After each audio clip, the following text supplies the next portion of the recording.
Hi, chess fans. We're looking at the game between Czech Mamedyarov with white against Vladimir Kramnik with black, played in round 6 in the Candidates Tournament 2018. And there's tons of things to learn from this game. We will have 13 training questions. So let's get right into it. Mamedyarov played d4, after d5, c4, e6, knight c3, knight f6, c takes d, knight takes d, e4, knight takes, b takes. We reach a type of position that's very similar to the Grünfeld, just that black has not played g6. And the plans look a bit similar: c5, knight b1, and now bishop e7. And first training questions: in this position, what should white play?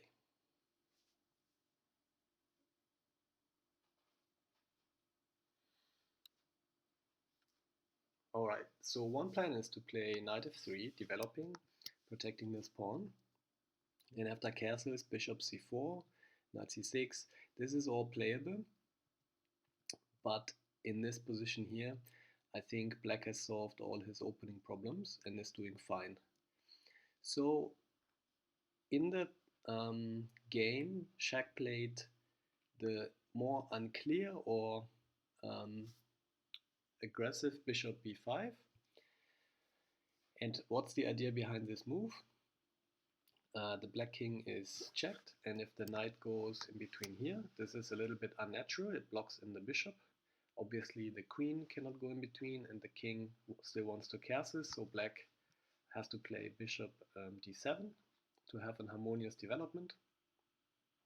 But now bishop d3, the bishop just drops back, and as a result, white has achieved a number of interesting goals. First, this bishop is blocking the queen, who would otherwise attack this pawn, so it takes a little bit of pressure away from d4. It also highlights the attack of the rook on the b7 pawn, and black's more natural plan would have been to play b6 and then develop the bishop to this diagonal. So white has developed the bishop and made black a little bit feel uncomfortable. So very interesting idea. Okay, the game continued. C takes, knight c6. Black tries to develop as naturally as possible. And in this position, what should white play?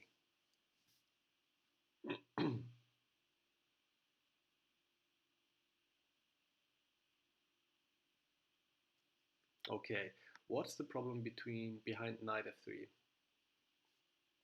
Developing and protecting this pawn.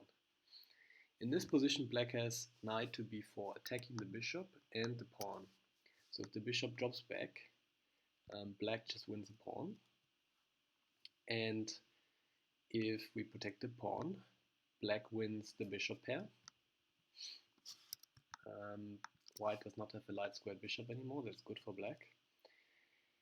And if the bishop tries to protect the pawn,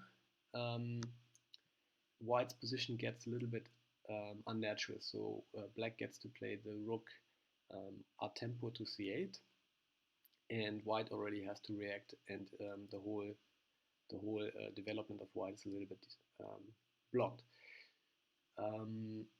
So what about rook takes?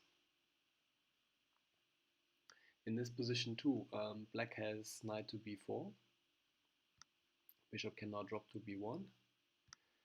But now the rook doesn't have any good squares. So in this position, white already loses the quality and has to give up the rook. Alright, so that's why in this position, Shaq played the interesting bishop to e2.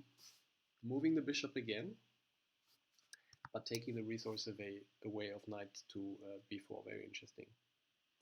Okay, the game continued. Rook to c8.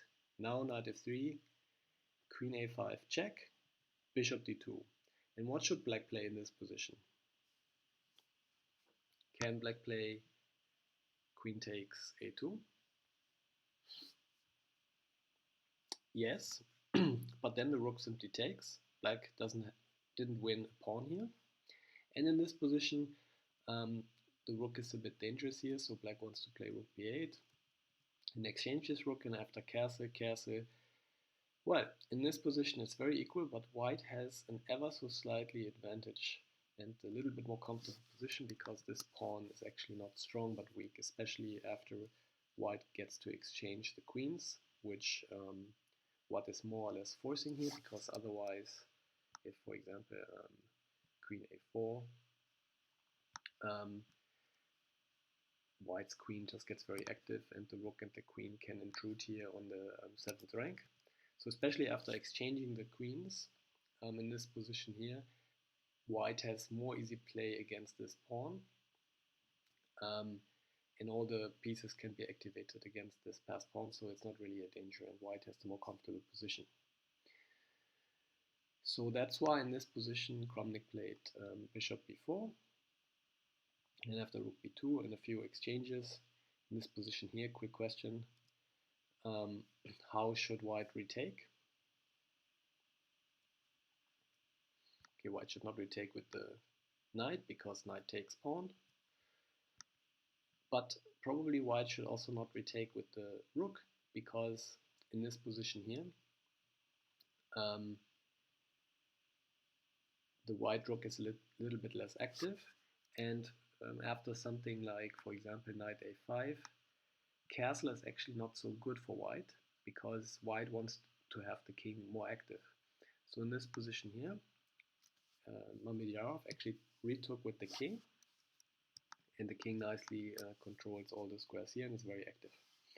Okay, after knight to a5, the rook drops back because of this fork here. Bishop e7, rook h to c1, f6, h4, centralizing the rook, and now bishop d3. In this position, what could be an active plan for black?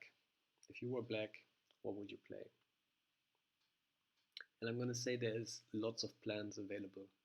So if you put this in the engine will give you like 5, 6, 7 moves who are all similar.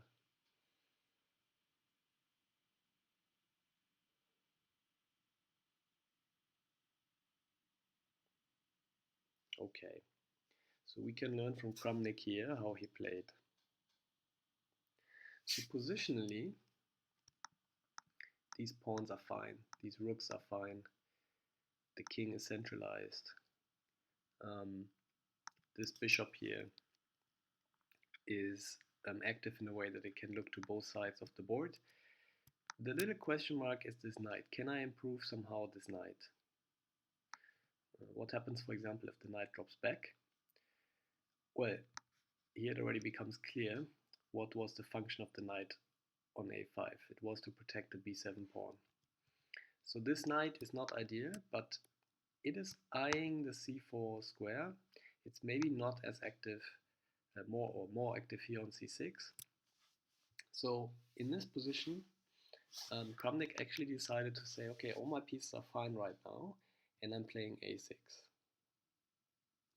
And the idea is that Kramnik has these two pawns against this one pawn, this pawn majority, and slowly wants to maybe play b5 and activate these pawns. Okay, so very interesting. In this position here, black has completed the development of all the pieces and then plays a6 pawn structure. Okay, Mamedyarov replied king e3, b5, g4, bishop e8, and next training question. What should white play in this position?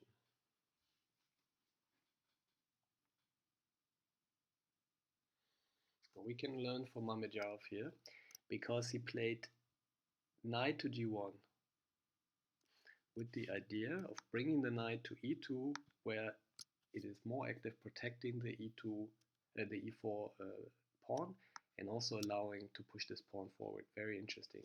Mamedyarov decided the worst piece in my position is this knight. I cannot improve my pawn structure, so I'm going to reroute it to e2.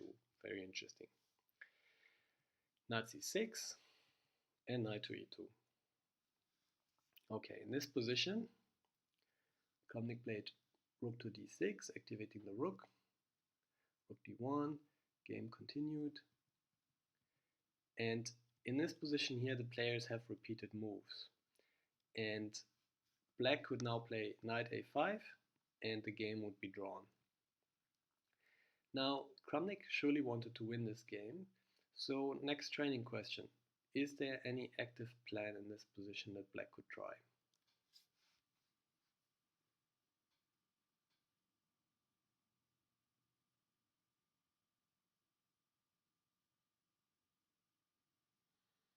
Okay, Kramnik played h5 with the idea that if takes, black gets this nice bishop and a target on h4. And after what happened in the game, which was g5, black retook, and after e5 takes, black has a pass pawn. So that's an active plan to play h5 in the combination of this bishop here and this pawn structure to get active play, or to make one of these pawns weak, as in the variation g takes h, or to get a pass pawn as happened in the game. Okay, very interesting. In this position, Kramnik pushed the pawn forward, very aggressive, h4, and Mamedyarov decided to push this d6 pawn forward to block in this bishop and to also have this advanced pawn. The king cannot come close because the pawns control these two squares, and this pawn structure is very favorable in a lot of endgames.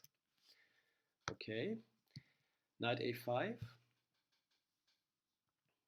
rook b to c1, rook c7, bishop d3, and now Kramnik played rook d to c8. And that was a big mistake. How can white gain advantage now?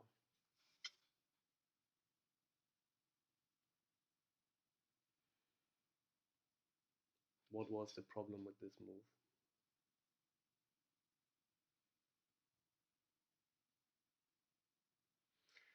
Okay, Mamedyarov simply took the rook, and of course black has to retake with the rook, and now white can just go and collect the pawn on h4. There's no way that black can protect this pawn anymore now.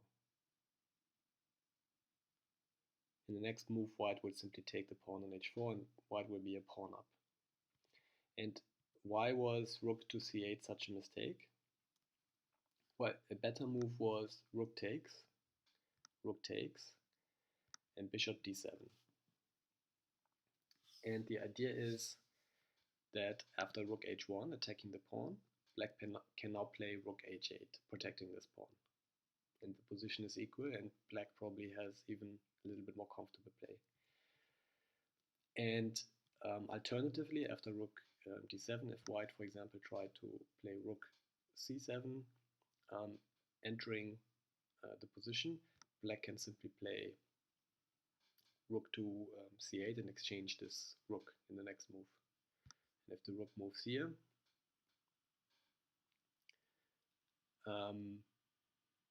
that is actually not dangerous, because I'm having to check here with the engine, knight to c6, and if takes,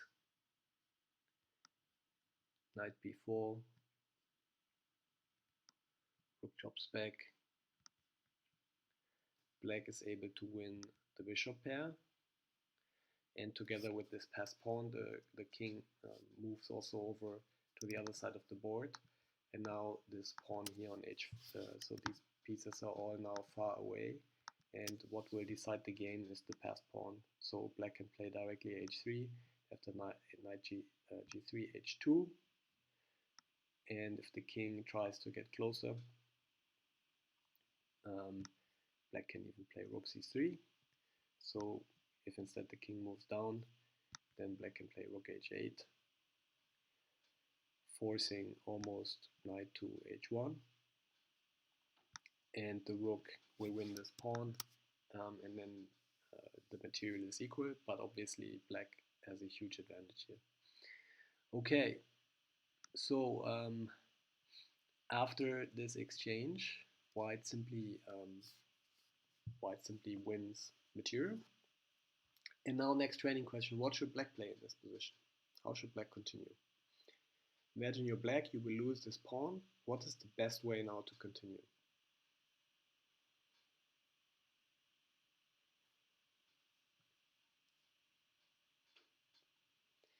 Okay, so very often in chess, when you win material, there is an imbalance that gets created in the situation. And what you can do if you are in favorable of this exchange, you can try to make the best out of it by taking advantage of this balance. So after the rook takes this pawn, actually white's pieces are a little bit uncoordinated. White is a pawn up, but this rook will be very passive here on h4. And the best way to play is what Kramnik played here. It's very instructive to try to seek active play. Black played knight to c4, and if the bishop takes, then black gets the active rook. And for example, he can win material here already because this bishop is not protecting the g6 pawn anymore. And that's why Mamedyarov played king f4. And in this position, knight to b2 attacks the bishop, threatening to win the bishop. The bishop wants to stay on the diagonal to protect his pawn, bishop e4, and b4, and now rook takes.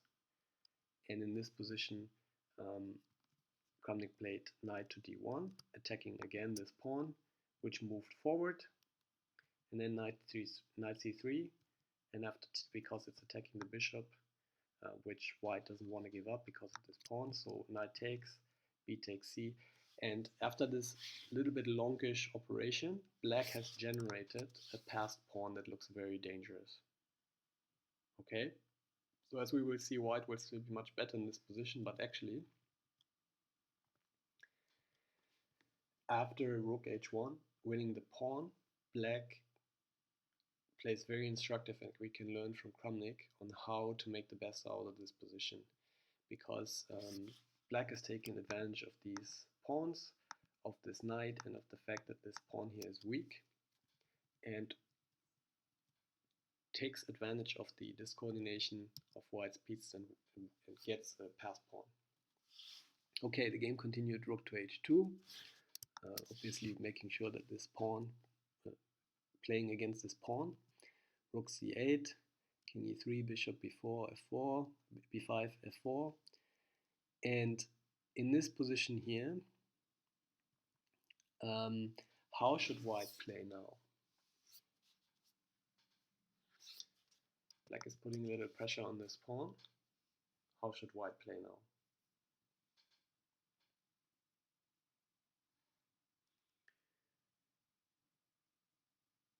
Okay, white played rook h7. And this is what we were talking about earlier.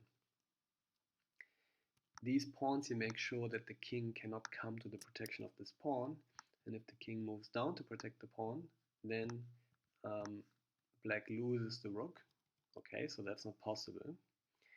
And if the bishop takes, we are not protecting this pawn anymore. Then we will simply win this pawn. And after king f8, we simply play rook h7 with the threat of check, and after king g8, white simply has a strong advantage here. White can drop back the bishop and then push these pawns forward and bring in the king, and there's not much that black can do very fast to push this pawn forward, and white will simply win this position. So rook h7 is a very active plan, taking advantage of this pawn structure. And black, Kramnik is basically forced to defend this pawn with rook g8, and we will see later why this is a problem. Now white can push this pawn forward to make sure that the bishop doesn't get it, and after a5, bishop c2, blocking the pawn, king d7. How should white play in this position? So this bishop is protecting this pawn, these squares here, so white cannot enter these, white cannot move with the king here. This pawn is not going anywhere, and also these squares here are controlled by black, so white cannot move in there. When white moves this rook away, it will free up this rook to move away. So what can be the plan here for white?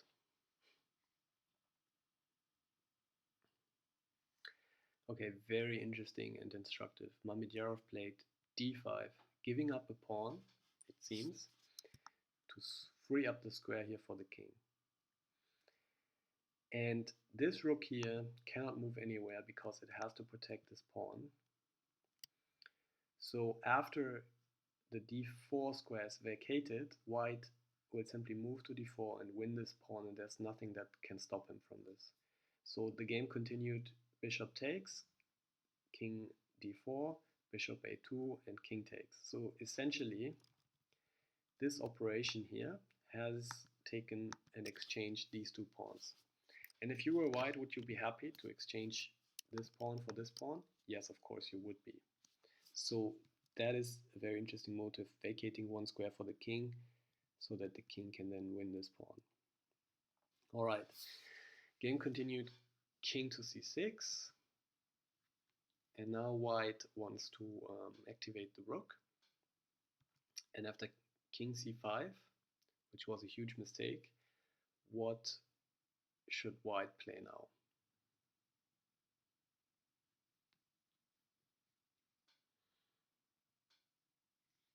Rook and bishop endings. Well, first of all, what was a better move in this position? Better move in this position was, for example, rook c8. And after rook h7, for example, king b5 check. So maybe this gives you an idea of what white's plan here could be, because the best move is rook to d2. And if in this position black tries to, so the idea obviously is to enter with the rook and attack this pawn, or to enter with the rook here and attack this pawn and just activate this rook much more. The rook swings in to attack any of the three pawns of black. And in the end, this pawn will become very weak as well, because it can be attacked with the king and the rook, while the bishop is tied to the defense of the e6 pawn and the rook is tied to the defense of the g7 pawn, activating your rooks. Alright, but the idea is also that tactically after bishop d5, white can play f5, and after takes, white can take this bishop and have this attack on the king. And even though black will win a pawn here, this ending is won for white. Alternatively, if black plays bishop c4, then white can attack this bishop again, and in this position white also has a much better rook ending. Alright, the game continued after rook to d2, the game continued rook h8, which allows white to enter black's position, and black tries to get some active play here with rook h3 check, but the king can simply hide behind the bishop, and in this position white wins the pawn. And after king d4, what is now the winning plan, the very simple winning plan for white? Black probably plans to bring the bishop in here and activate and allow the king to enter here. But what's the very simple plan for white? Okay, white played rook to h7, immediately attacking this rook, and the plan is to bring the rook over here and then push the pawn forward, and there's nothing that black can do against it. So the game continued rook g3, and after rook h5, white simply wins. In this position here, white gives up the bishop for the queen, and the game was over after queen d8 check. So 13 training questions, a little bit of a long video, but I hope you learned a lot from this game. Two of the top grandmasters in the world, both hot contenders to win the candidates tournament, played this game against each other, and there was a lot of things that we could learn from this game. Thanks a lot for watching, and see you next time.